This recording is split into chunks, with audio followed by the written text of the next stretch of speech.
Yeah, there are amazing amount of parallels between the movement of the struggle of black people in America and the struggle of the Dalit community in India and Adivasis and the fight for rights, the same constitutional battles.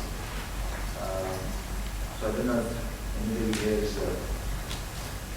Except that the government hasn't backed them yeah. the way this government backed them. Yeah. I mean, this government also didn't back them, and it took a lot of, this didn't going on. Yeah. When the Mississippi governor was being applauded, I just remembered Bal Thackeray being applauded in that parallel I could draw. Yeah, exactly. I mean, why are you And talking? also, but even when we talk about the busing question, about taking black kids into white schools, we see that happening in our country. The resistance to reservation is exactly that. The fact that people in our country burn themselves rather than see reservations happen. And also the idea that there's no, in America at some point they had a kind of a common school system, constitutionally, which we are moving in the opposite direction from that. And so maybe Seema would like to talk about the right to education bill and how discriminatory that is.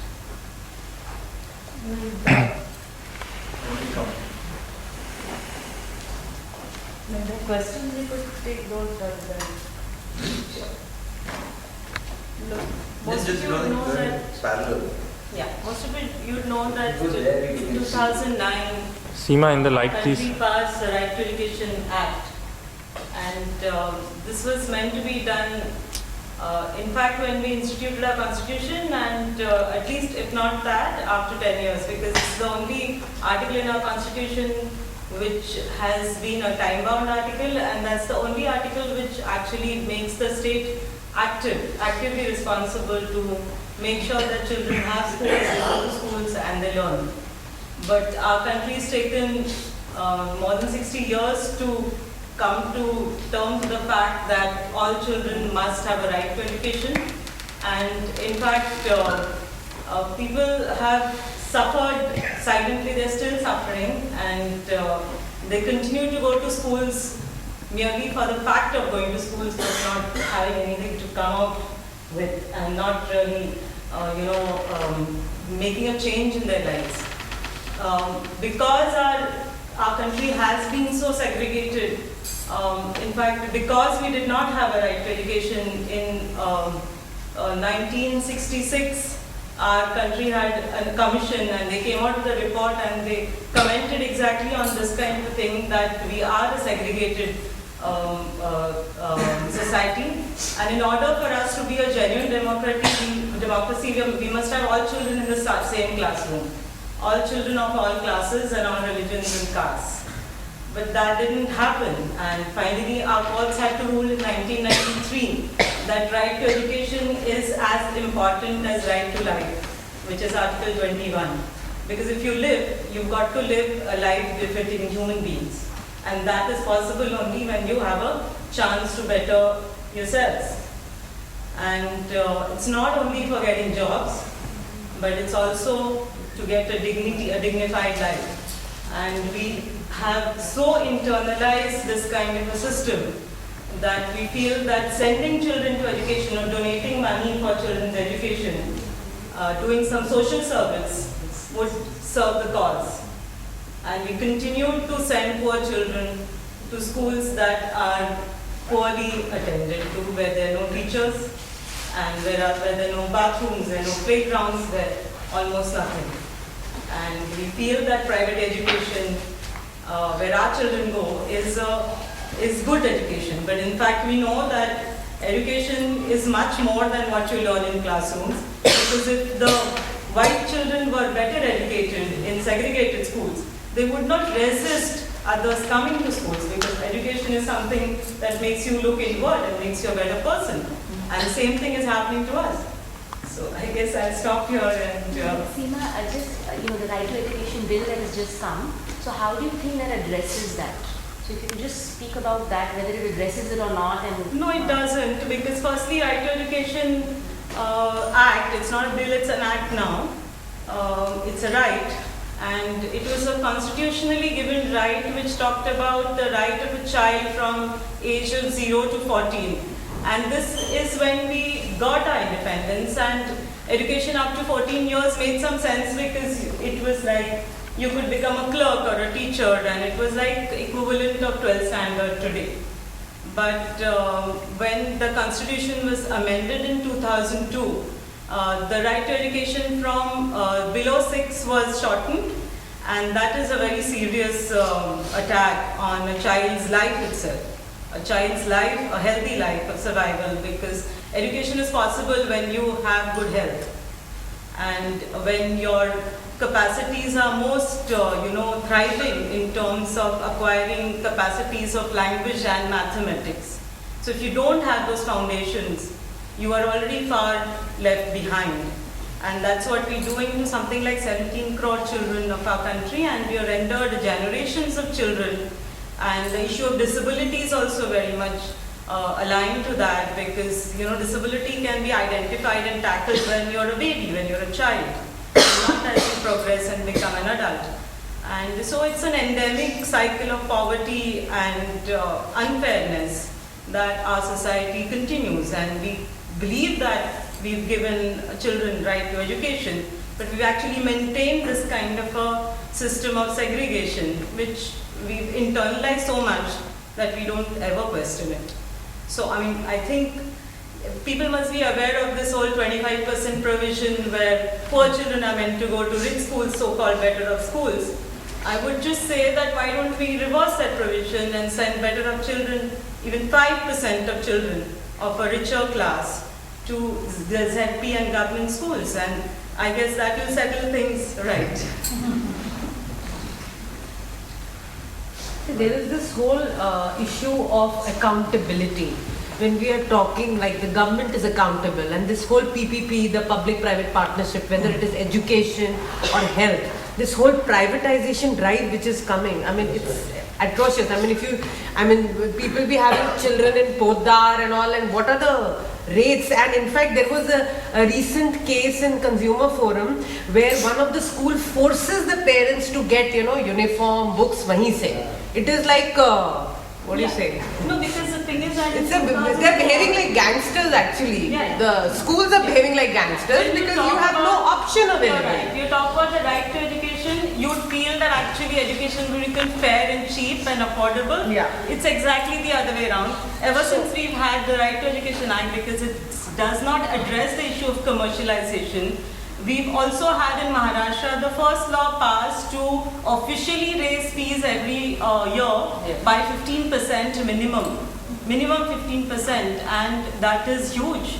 That's one of the things. And the other public-private partnership thing that you said is that on the 23rd of January in Bombay, the municipality passed the PPP bill, and they have now decided to, in terms of theoretically, give all of its 11,500 schools on PPP model. So they will slowly show that the schools given to NGOs and companies, which have completely different terms than the ones which are going to be run purely by BMC, will do better. So it's a very systematic way of shutting down the schools where the poor children go, so that even the poor will be made to pay for things, not pay directly because they will not charge fees, but they will be able to made to pay for a lot of things that otherwise a child should get. And I'm not saying only a poor child should get that. Every child should get those benefits, because when we invest in education, we invest in our country's future.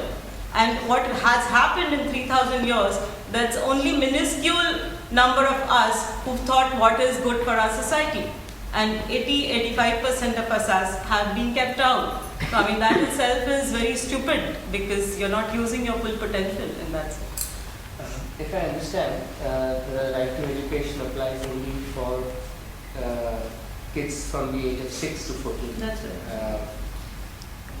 Do you know what could be the reason why it is not from 0 to 14 and why is it 0 specifically? to 18 because It's meant to be from 0 to 18 because we've signed various international treaties as well as there are some 6 different laws in our own country that define child. So that's left way. The thing is that because there is huge amount of money to be made on the upper portion of the education pyramid, and in 2004 our country has tabled education on the agenda of WTO, and so it's become a product now, it's become a consumer good, and so you would have to pay for it if you were to get it.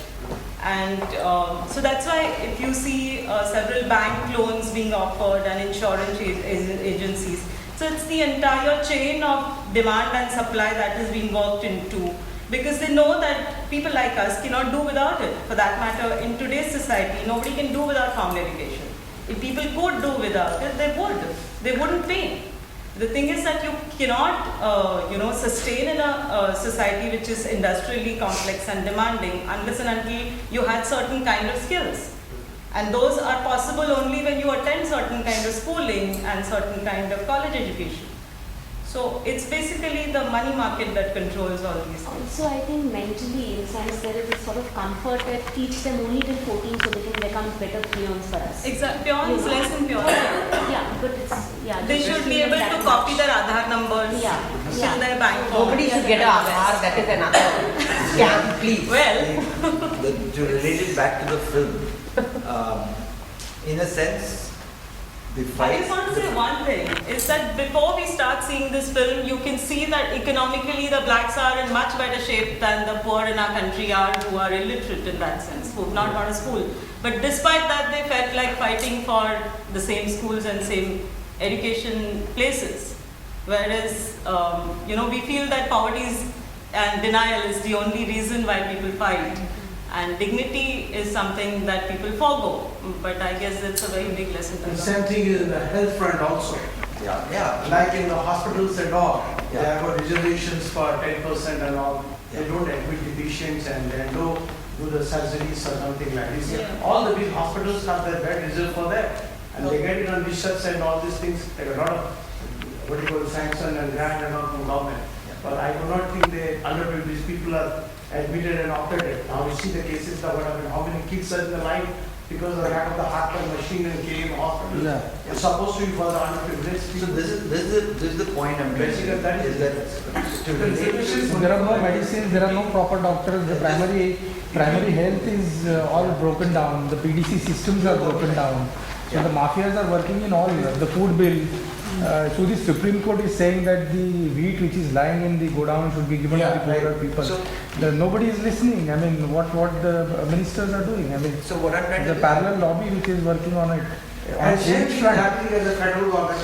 In place like Orissa and all, for 1 rupee they are giving kg of rice as political movement, more or less. I'm just trying to relate it back to the film. Because in the sense, what is the connection? The fact is that black people in America, racism is written on your face, right? You can recognize it because it's color. You can tell black person. In our country, the racism that is in this country is not about color. I mean, there might be some about color also.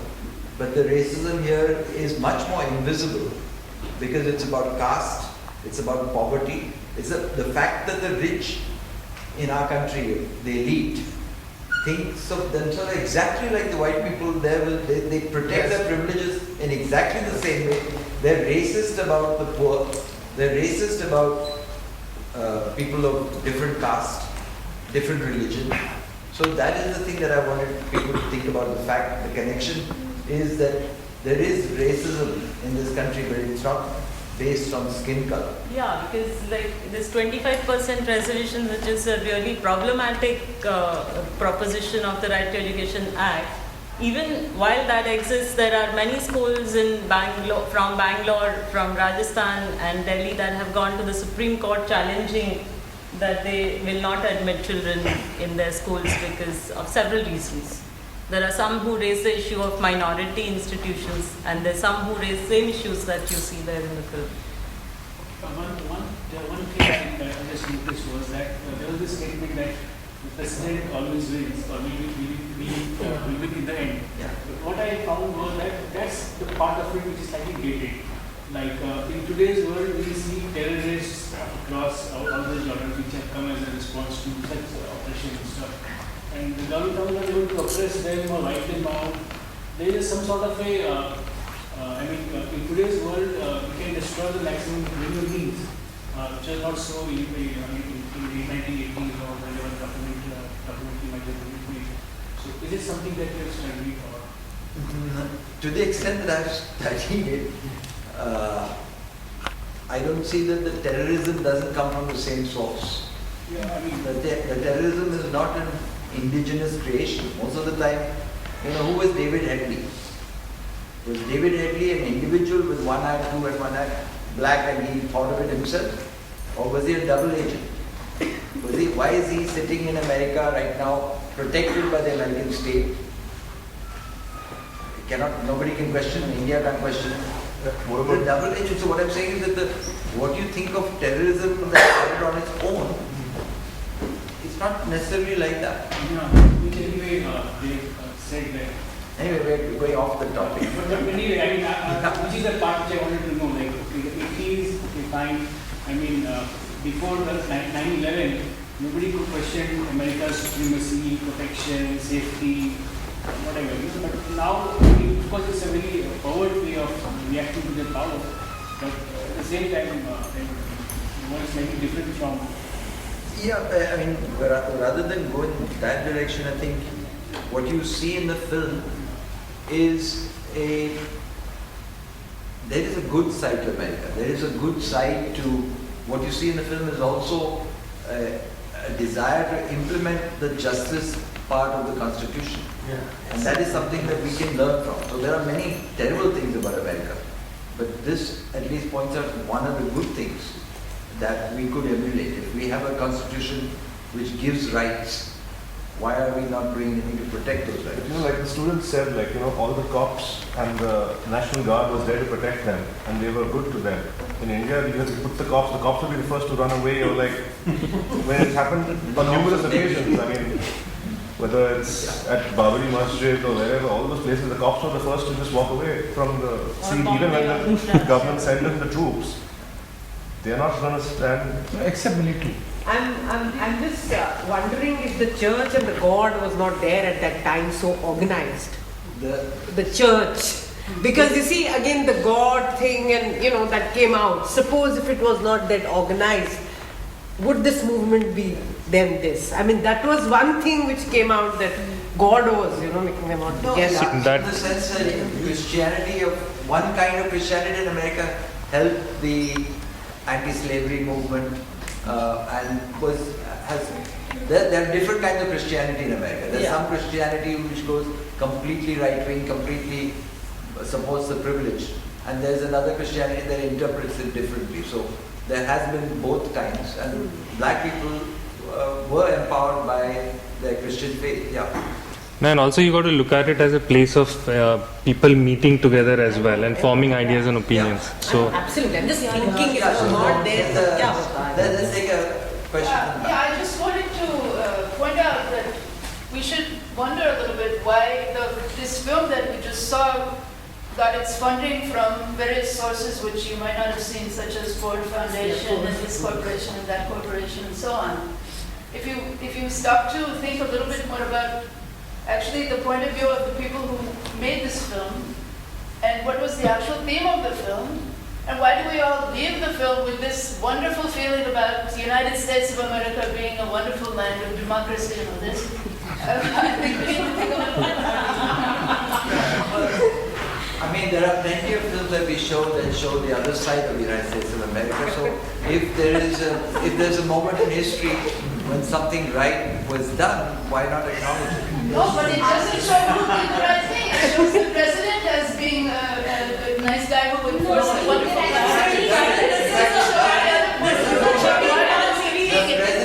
The president is showing as somebody,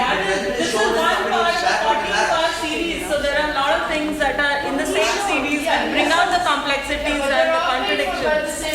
No, I'm just talking and what you're talking about is also being addressed. Even the fissures in the black movement and the differences have been talked about. These are just two parts. No, and even in this film, you see Kennedy sitting on his ass. Yeah. You see, he doesn't move. He doesn't move till much later when it's quite already people have been No, no, killed. no. How many times That's have not we true. made I mean, this one of the movie reasons why film Kennedy of was America, the maybe blend this, of democracy, because the and recent what film on the happens- Kennedy killing is highlighting about this. Actually, the series, It's the black movement. Yes. the series talks much more I about mean, he Kennedy supported later on them also. openly, and he lost his life. Yeah, I mean, no, you but, can take it but, the other way but you know, around. the series just talks. Because Martin Luther King also was killed. Yeah. Because he protested You know, the against series yeah. actually critiques Yes. Kennedy also later on, and even Martin Luther King, which is the beauty of the Why series is because it looks at Martin Luther King never also. mentioned? Why is there no mention? Because this is- Why is there no mention of It's a 14-part Because- It's a economic 14-part problems? series.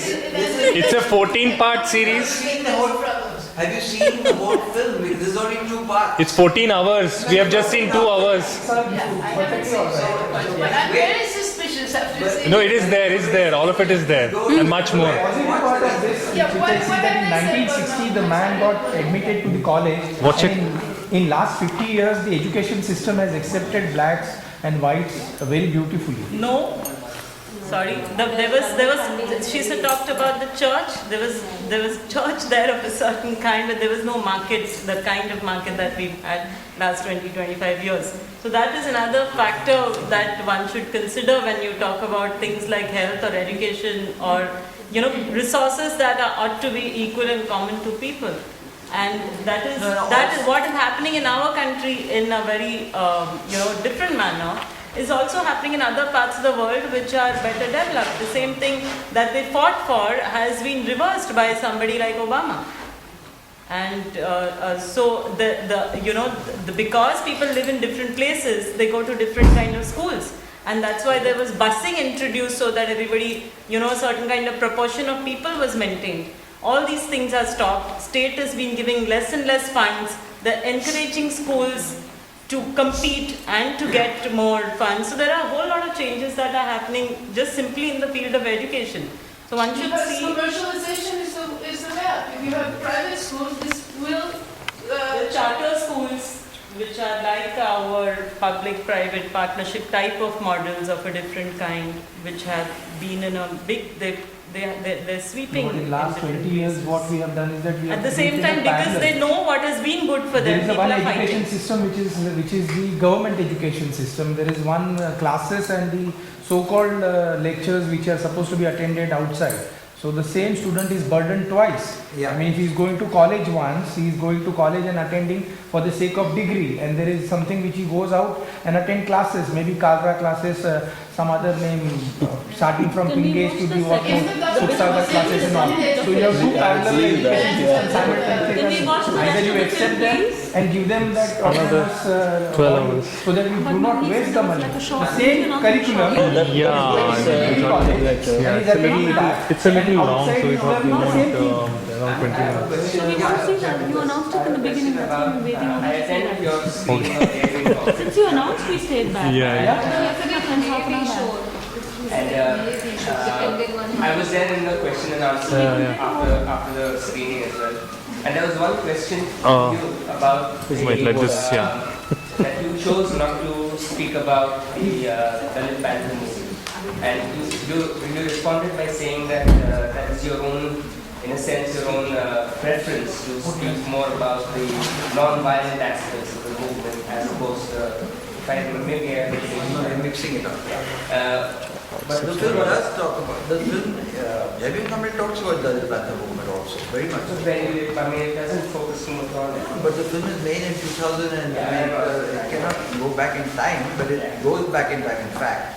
We talk about the There is another killing of technical Martin Luther, question, which is- But the point I'm trying to make is that even in this film, maybe it's later. I mean, the pattern has a. So, what I'm trying to ask is, I think there's no point talking about what's not in the film because you haven't seen the whole film. Can you see the Talk about what is in 16-minute the film now? Is it possible that you can see the 16-minute film which you talked about, the shooting of things? I think not now. I think those people are gone. The question is that Okay. Yeah, that sounds good indeed. Yeah, so for the Q&A, I had a question. It's about the the liberty movement, right, that happened over here. Now, in my mind, what I think about like the caste and the reservation system that we have here, there were 2 points and 2 facets of this when Ambedkar institutionalized it, that the reservation system should be for a such and such time period. Here's what I perceive will happen. Now there is, say, a majority of the proportion of the general public which are non-reserved category, the general category, and then you have the generation-wise, as in caste, you know, the SC/ST castes, who are kind of slowly growing up the economic ladder. Now, what happens when you have second-generation rich Dalit children getting still on the basis of reservation seats, and then you have the general public who are still not economically well off? We are sowing, I think, seeds of little bit of, you know, segregation there. And what's going to happen, I feel, as more and more populace of reservation category of like the SC/ST caste, they will get better education resources by basis of caste. You will have more and more seething anger or resentment in the general category, and that segregation will continue to persist. Yeah, but you saw the anger on the streets, all those white people very, very angry, right? Yes. But you have to ignore that anger in order to do what is right. So the point is, that's the point of showing this film here, is that exactly that there is going to be a whole lot of people who are upset. Firstly, they're upset because they don't know the facts. Even about reservation, we don't know the fact. We only believe the stories we're told. The fact is that reservation, the seats are not filled. This, you know, just understand something, that there is a reservation, but the quotas are not met. The actual amount of seats available in the quota is not filled because you're not getting the number of people who can fill those seats. So what does that tell you? That means that there's a long way to go before even the existing quotas are being met. But I think part of this point is, what's the point of having reservations on the base of a membership to a group? Yeah, and the caste-based reservation should not be there. It should be economical criteria. What is the point? It should be EBC. Because there's a difference between the stigma of caste and pure economics. Yes. What is the difference? The difference is that you're still discriminated. Even if you become a middle class Dalit, you're still discriminated. Yeah. The point is that I was trying to No, the whole angle to that. There is a angle which he is trying to say. Is also that the discrimination on castes, what happens is, right now, earlier you were being discriminated by caste on the basis of your profession. Earlier. Now, there is still discrimination on the basis of caste because you have better access to resources.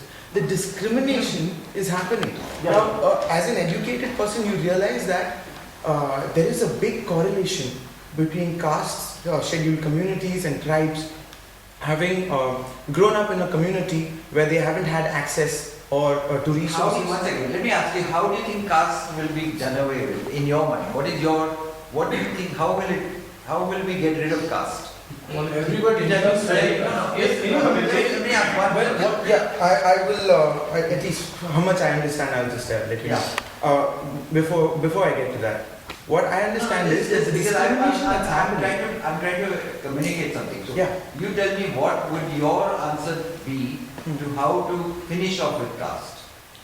The idea to finish off with caste, what I think, it might be a premature, or please help my understanding in saying this, is that one, when you segregate and discriminate on the basis of caste, and you provide reservations to uplift a community, that is good. That's not what I'm I will answer the question. I mean, this is how much I know. I mean, but let me complete my Don't thought. ask him the caste in But first let me place. complete my thought. Yes, sure. The only way that caste will actually disappear is when we have intercaste marriage. When you and your generation and the next generation and 10 generations, wait. Yes. Don't say yes.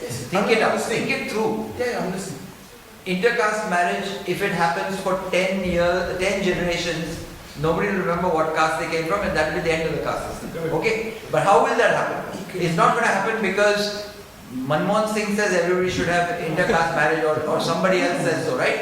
It will happen because you happen to meet people from other castes in your own college, in your own, everywhere you have enough access to the people of other castes. Now that will not happen given the present day because of exactly that reason. That's why we showed the film. You have to actually physically, forcibly take those black kids, push them into those white schools to say that we are all equal, we can be in the same school. So until you, in your mind, accept the fact that you can be sitting with a Dalit next to you in school and college, unless you agree with that, then the next step will be you might make friends and you might get married and you might have children who might be a mixed caste, and then their generation will be even more mixed. And that will disappear. So if you don't accept that logic, if the logic, then what you're doing is the logic of segregation. That is the logic of segregation. I don't want these bloody Dalits in my college.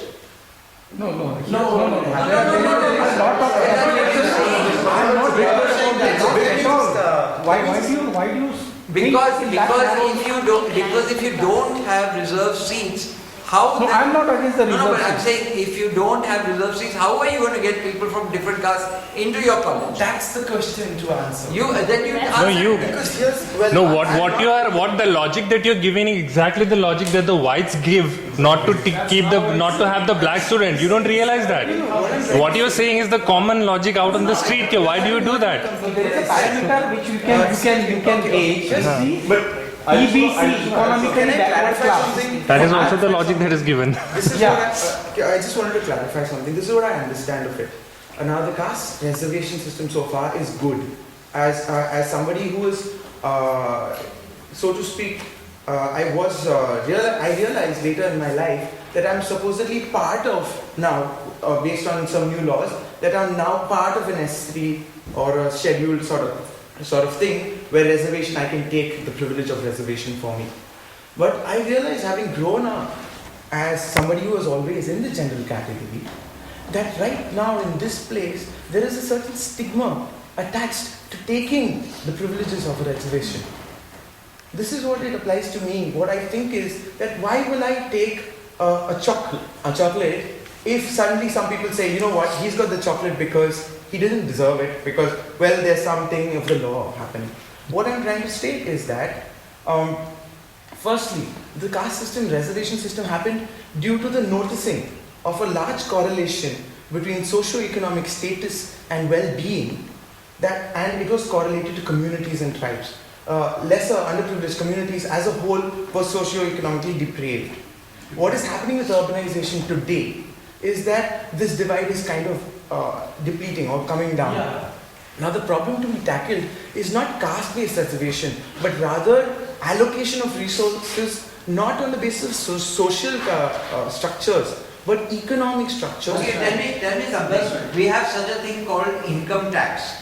Right? Once again, income tax is meant to do exactly what you're saying. That income tax is supposed to take from the rich and then give it to the state that will use it for social services for everyone. Right? Income tax whole purpose is that the more you make, the more you wait a minute.